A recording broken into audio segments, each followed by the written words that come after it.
নমস্কার সকলকে। ভ্যারাইটি টক চ্যানেলে সকলকে স্বাগত জানাই। আশা করি তোমরা যে যেখান থেকে আমার ভিডিওটি দেখছো তোমরা সকলে খুব ভালো আছো। আমি রত্না মল্লিক, আমি আবারও চলে এসেছি তোমাদের কাছে নতুন একটা ভিডিও নিয়ে।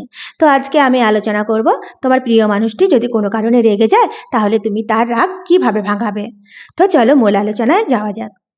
তোমার প্রিয় মানুষটি যদি রেগে যায় আর সেই সময় তুমি যদি তাকে হাসানোর চেষ্টা করো না, তাহলে সে কিন্তু আবারও রেগে যাবে। তাই তুমি সেই সময় ওকে হাসানোর চেষ্টা করবে না। আবারও তুমি সেই সময় যদি তাকে কোনো গিফট দিতে চেষ্টা করো, সেটা কিন্তু সে নেবে না, সে ভেঙে দেবে, সে ছুঁড়ে দেবে। তাই তুমি এই কাজটিও করবে না।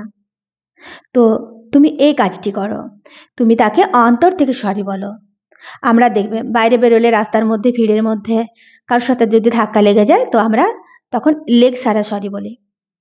তো ওই লেগ সারা সরি বললে হবে না, তোমাকে কিন্তু অন্তর থেকে তোমাকে সরি বলতে হবে। তোমার অঙ্গভঙ্গি যেন ঠিক থাকে, ঠিক আছে?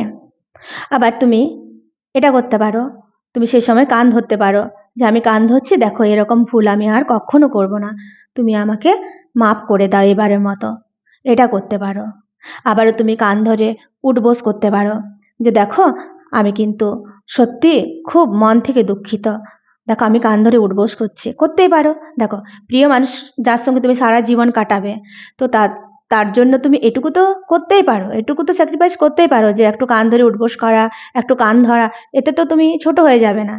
তাই তুমি এগুলো করো, দেখবে তোমার প্রিয় মানুষটির রাগ একদম মানে সম্পূর্ণ ভেঙে যাবে। তো চলো আজকের আলোচনা এই পর্যন্তই। যদি আলোচনাটি ভালো লাগে তো প্লিজ চ্যানেলটি সাবস্ক্রাইব করবে, লাইক করবে, কমেন্ট করবে। ভিডিওটি দেখার জন্য ধন্যবাদ।